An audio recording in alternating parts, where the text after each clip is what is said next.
of making a change. The state of the nation is in preoccupation again.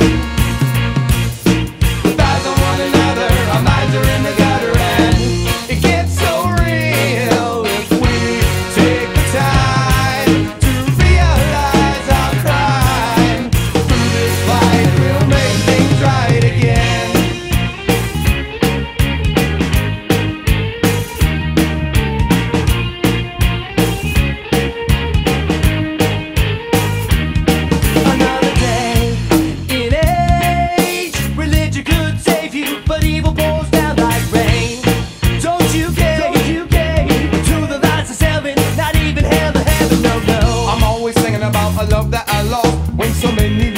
It's at a much greater cost. So who am I to complain, to point my finger and blame, protest to my best in hopes of making a change?